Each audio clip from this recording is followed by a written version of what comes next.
perkembangan dari Sanggar Candrabirawa itu karena bapak saya, Ki Kukuh Bayu Aji, dan saya sendiri, Bima Setio Aji, itu pertama adalah sampai di titik kejenuhan atau bosan dengan gaya-gaya pewayangan atau cakpakliran pewayangan yang hanya mungkin bisa dikatakan itu-itu saja. Dari situ kami Sanggar Seni Candrabirawa memilih jalur pengembangan untuk mengembangkan budaya wayang kulit. Contohnya dari segi iringan. Iringan itu Candrabirawa adalah sekarang membuat dengan babon atau landasannya itu gaya Banyumasan atau gending-gending Banyumasan yang kami olah kembali menjadi suatu gending atau diinstrumenkan yang lebih baru supaya bisa diterima oleh kaum masyarakat di Banyumas dan sekitarnya. Kalau tentang gending seperti itu. Lalu kostum Candrabirawa itu memang memilih beda dari yang lain, ya, karena kembali lagi ke omongan saya di awal, dengan beberapa gaya-gaya pewayangan yang sedang booming di daerah Banyumas setempat itu kan hanya itu-itu saja. Dan dari Candrabirawa itu memilih jalur pengembangan untuk bagaimana caranya kostum ini bisa dilihat lebih bagus, dilihat lebih wah, mungkin lebih keren. Karena kata bapak saya, Ki Kukuh Bayu Aji, itu orang menonton wayang yang pertama dilihat adalah gebyar atau tata panggungnya. Kalau kaum muda, terutama generasi 4.0, Gen Z, itu bisa melihat atau menikmati tata panggung yang bagus, itu akan tertarik kepada wayang. Setelah tertarik, nanti akan suka kepada wayang kulit. Itu adalah tujuan kami dari Candrabirawa memilih jalur pengembangan. Termasuk yang terbaru adalah memasukkan gamelan Bali yang kita sebut adalah gamelan Nusantara. Terakhir atau tahun ini Candrabirawa adalah mengkolaborasikan antara Jawa, Bali, dan musik Mesir, yaitu diatonis. Dari gamelan 3 ragam itu kita jadikan satu, itu adalah untuk menambah khasanah budaya. Karena menurut saya budaya adalah alat pemersatu bangsa. Berbeda-beda daerah, berbeda-beda ras, berbeda-beda suku, itu akan bisa jadikan satu untuk menambah khasanah budaya di Indonesia. Seperti itu.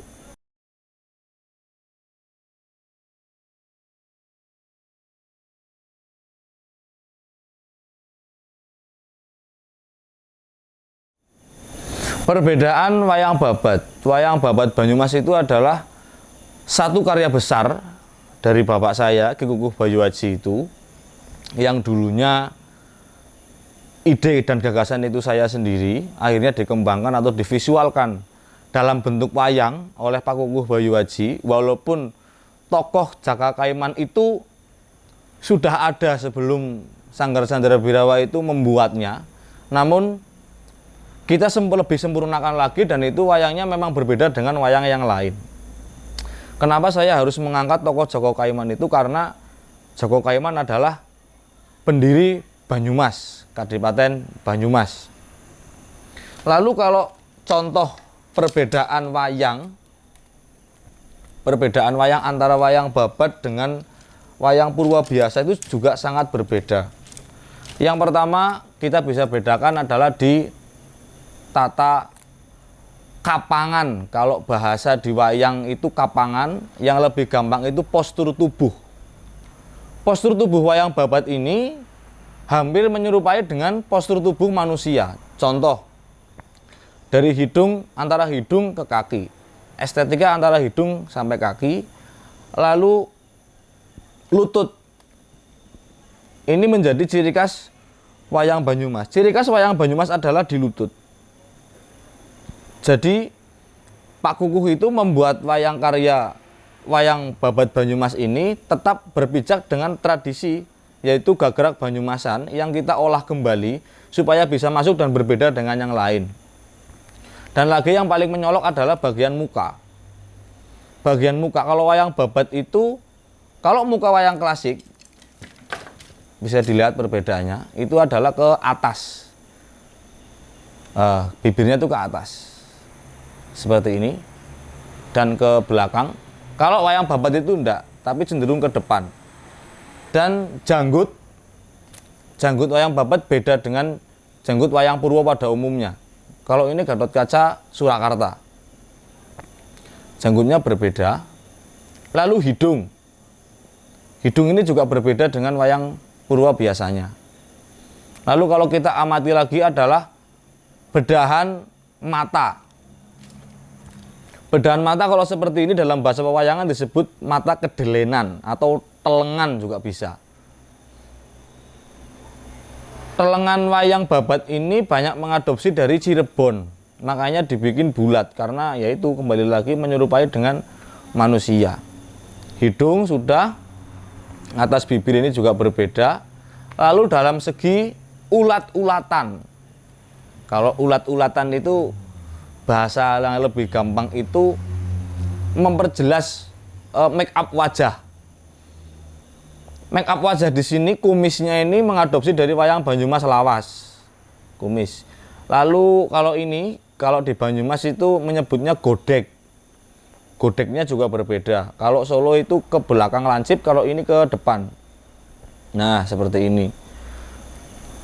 Nah, jadi memang posturnya lebih mirip ke manusia, walaupun tidak meninggalkan dengan kapangan postur tubuh gagrak Banyumasan yang kita padukan dengan berbagai macam wayang. Jadilah wayang Banyumas.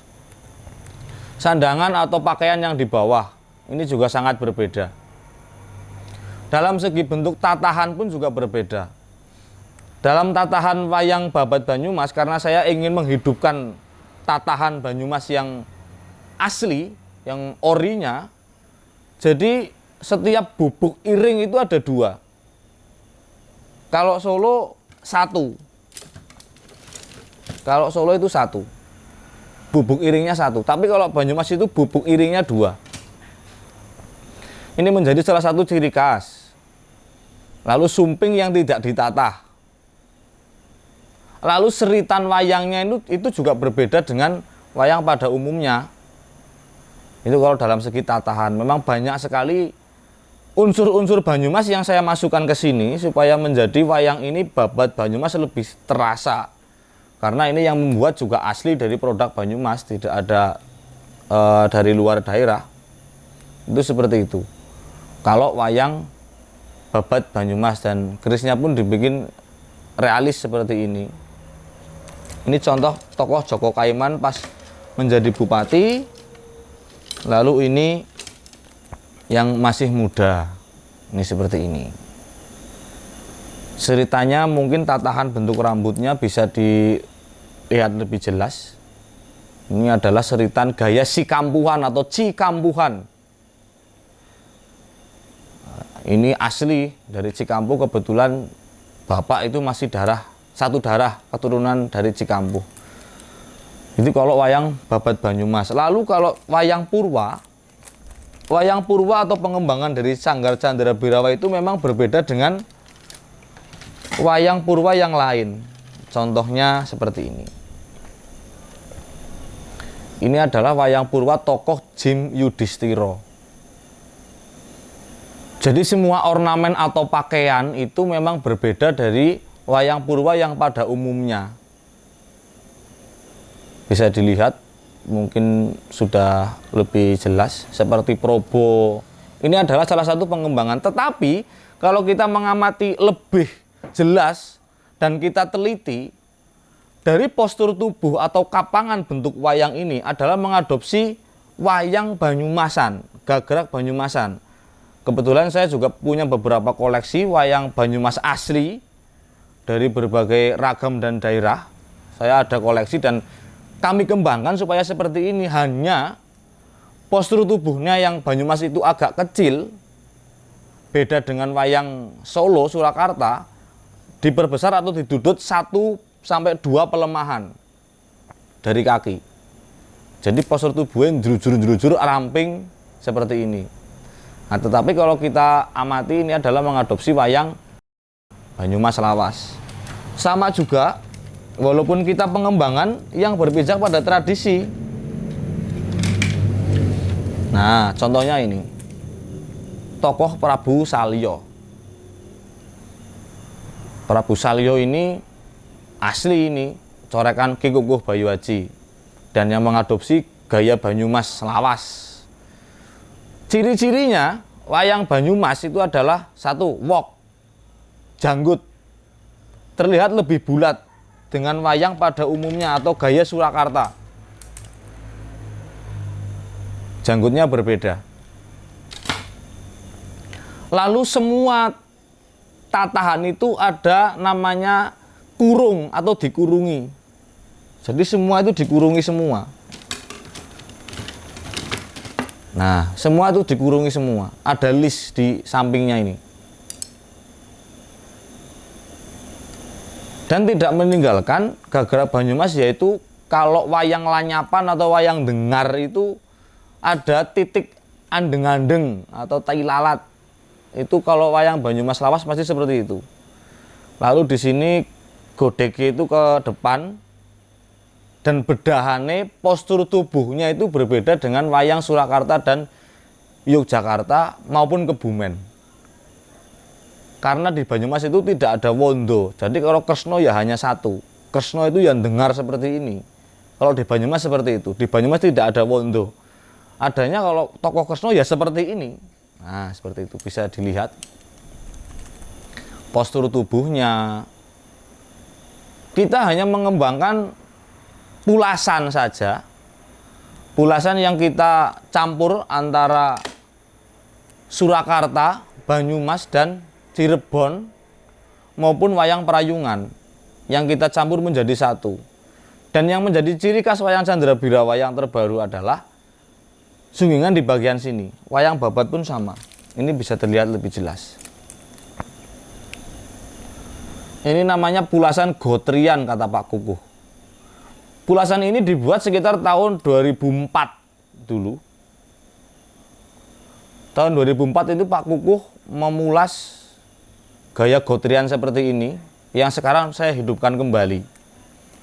Semua kalau wayang-wayang Candrabirawa yang terbaru ada namanya motif Gotrian. Jadi itu untuk pembeda dengan wayang-wayang koleksi yang lain. Seperti itu. Kalau wayang Purwa pengembangan dari Candrabirawa, dan ini saya kasih contoh terakhir bagaimana cara Candrabirawa itu mengembangkan. Ini adalah tokoh Raden Werkudara, ini ori. Sekitar 1921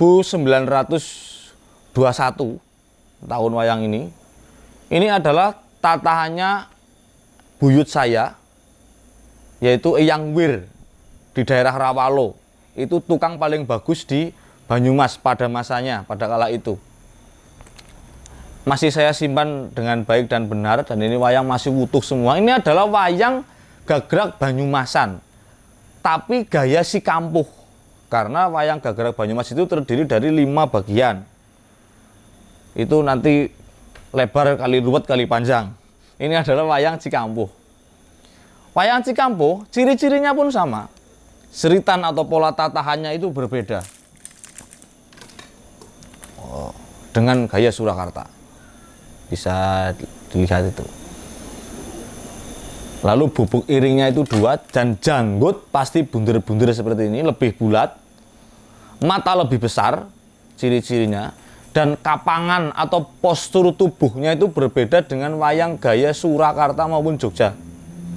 Mungkin kalau kita lihat sekilas mungkin hampir mirip dengan gaya Yogyakarta atau gaya Kebumen, tetapi ini sangat berbeda. Nah, kalau corak pulasan seperti ini, orang Banyumas atau orang Cikampuh itu mengatakan namanya itu plesungan. Kalau di Solo dan Yogyakarta mungkin namanya ini tracapan, motif pulasannya. Kalau di Banyumas itu namanya plesungan. Terlihat lebih lancip-lancip seperti ini, lebih runcing, ramping-ramping seperti ini, hampir mirip dengan Yogyakarta. Lalu bagaimana pengembangan Ki Kukuh Bayuaji, bapak saya, untuk mengembangkan wayang Banyumas supaya lebih proporsional dan banyak kawula muda yang tertarik dengan cara dicorek ulang atau dibabon, tetapi ukurannya lebih dibesarkan. ukuran sudah terlihat sangat berbeda. Kalau ini ukurannya sudah standar pedalangan, ukuran wayang ini. Tetapi dalam segi muka, Anda semua bisa lihat, ini sama. Karena corekan ini mbabon ini. Dan ciri khas Banyumas adalah kancing gelung.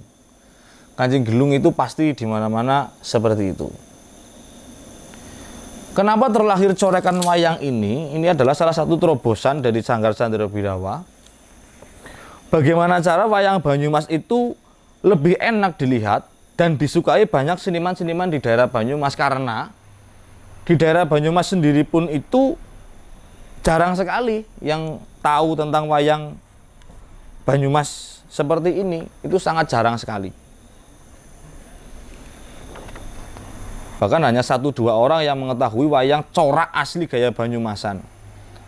Makanya Pak Kuku mengembangkan supaya wayang ini tetap bisa lestari dan jangan sampai hilang. Minimal orang Banyumas itu akan bangga mengatakan bahwa inyong wong Banyumas, dan bangga dengan daerahnya sendiri-sendiri. Seperti itu. Itu kalau tentang wayang.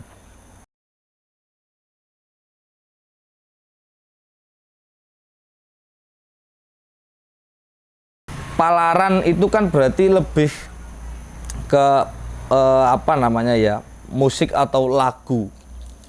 Palaran Jaka Kaiman itu saya membuat itu berkolaborasi dengan kakak saya, yaitu Mas Harso atau Kang Syo. Dia itu pengendang dari Sanggar Candra Birawa.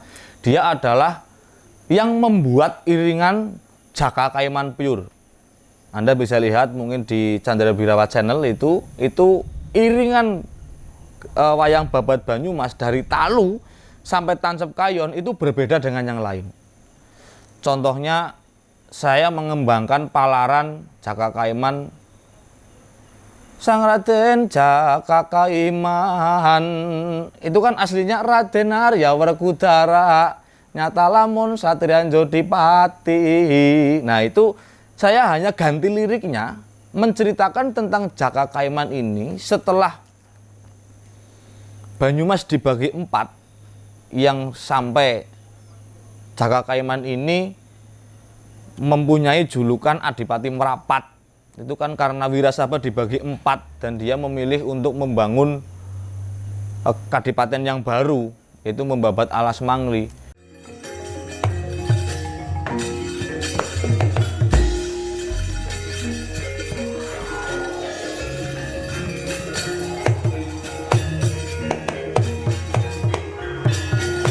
Nenggih Sang Jaka Kaiman,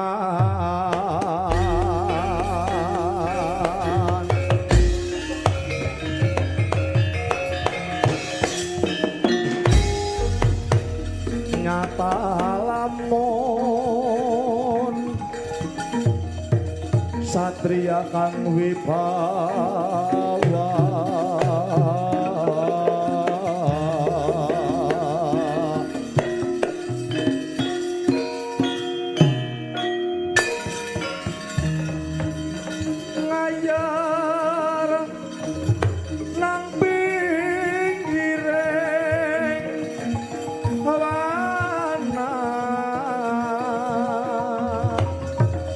Sinebut Alas Mangli,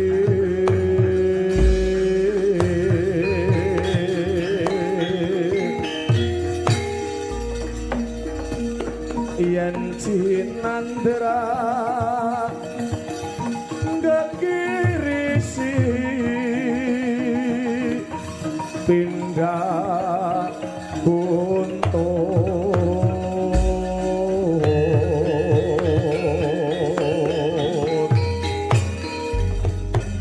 Dasar Dipati Prawirama,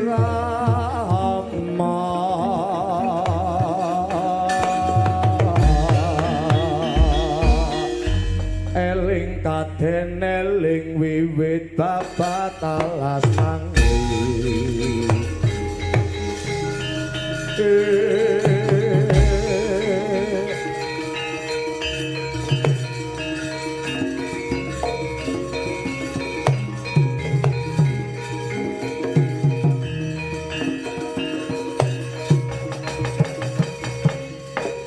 Palaran itu menceritakan tentang semangatnya Jaka Kaiman.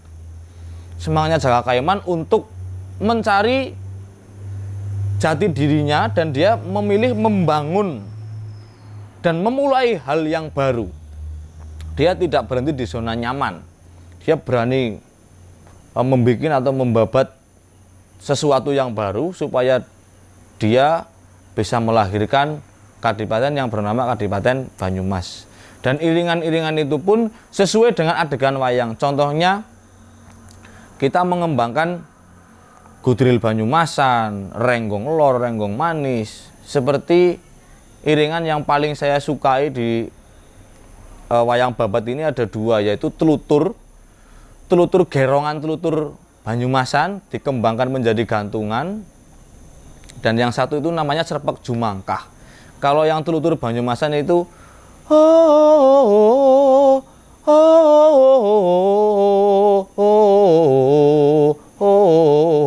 itu yang saya kembangkan. Aslinya juga ada Cerpek telutur itu, gerongan telutur. Lalu Cerpek Jumangkah itu menurut saya iringan yang saya sukai. Seperti ini bunyinya. Gumreka Jumangkah jiwa sinatria kang laku utama mring jejeging adil becik ketitik ala ketara sengkala sumingkira. Jadi langkahnya Jaka Kaiman itu yang berkepastian. Dia memilih menjalan di rel sendiri. Dia tidak hanya menikmati warisan dari Keraton Pajang, tetapi dia memilih membabat sendiri. Yaitu yang memicu semangat saya juga untuk saya harus mengembangkan wayang gaya Banyumas. Walaupun tidak satu, dua, bahkan puluhan orang yang menghujat kami, yang mengkritik tentang katanya Sanggar Candra Birawa itu akan menghilangkan Banyumas, itu monggo saja. Dan itu memang saya buat. Karena apa? Dengan saya menampilkan yang berbeda, orang-orang akan selalu membahas tentang Banyumas, selalu membahas tentang Gagrak Banyumas. Dari situlah wayang Gagrak Banyumas dan bentuk wayang Banyumas akan tetap lestari jika nantinya akan menjadikan bahan diskusi. Selama ini, karena tidak ada sesuatu yang berbeda, yang berani mendongkrak, makanya wayang Banyumas dan wayang Gagrak Banyumas itu berhenti dan masih nun sewu berwarna abu-abu. Semua tidak jelas. Karena orang-orang pelaku-pelaku senimannya sendiri itu kurang mempertahankan dan kurang mencari. Sebetulnya bukan salah dari senimannya atau bukan salah dari penikmatnya. Kalau menurut saya itu adalah kewajiban kami sebagai pelaku seniman, bagaimana caranya untuk menjaga wayang Gagrak Banyumasan dan corak wayang Banyumas supaya harus lestari. Dengan cara memang saya mendongkrak. Dengan Bapak itu saya mendongkrak. Wayangan Candra Birawa itu berbeda dari yang lain. Saya memasukkan budaya Bali, memasukkan budaya yang lain. Nantinya itu akan menjadi sorotan orang. Dan orang kembali lagi akan selalu membahas dan akan terus mencari seperti apa wayang gaya Banyumas yang baik dan benar. Nantinya dari Sanggar Candra Birawa, sesudahnya semua sudah mengetahui tentang wayang Banyumas.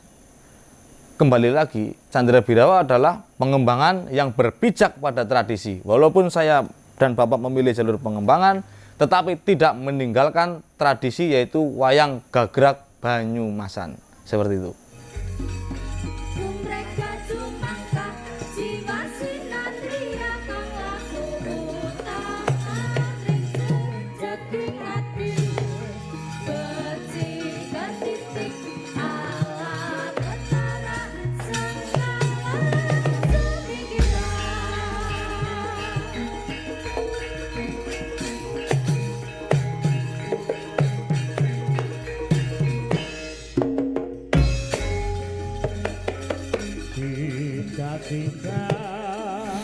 Kalau kesan pesan saya itu terhadap seniman-seniman dan pedalangan khususnya di Banyumas dan umumnya di semua daerah, Marilah kita bersama-sama melestarikan wayang supaya wayang tetap lestari. Satu. Yang kedua, marilah kita bangga dengan logatnya masing-masing, bangga dengan daerahnya masing-masing. Contohnya, orang Banyumas tidak malu mengakui bahwa inyong wong Banyumas. Saya juga sangat mendukung dengan program Pepadi Banyumas yang mengadakan wayang bahasa ngapak. Itu menjadi salah satu terobosan supaya wayang Banyumas tetap lestari dan logatnya itu kelihatan. Yang nomor dua, kita harus mencari gagrak Banyumas yang sebenar-benarnya. Mari belajar bersama. Kalaupun memang ada sumber, ada buku, atau ada tulisan yang memang ada di situ menceritakan tentang sub gaya pakeliran Banyumas ataupun ragam wayang Banyumas, silakan datang ke Sanggar Candra Birawa dan mari kita belajar bersama, mari kita diskusi bersama. Pada intinya Candra Birawa tidak akan menentang dan tidak akan merusak budaya Banyumas, tetapi Candra Birawa adalah menambah kasanah budaya supaya wayang Banyumas tetap lestari dengan cara pengembangan yang nantinya akan kembali kepada tradisi. Jadi mohon maaf jika saya banyak salah kata yang di depan tadi, itu tidak ada maksud apa-apa, hanya saya ingin wayang gagrak Banyumas, wayang gaya Banyumasan tetap lestari dan jangan sampai hilang. Seperti itu.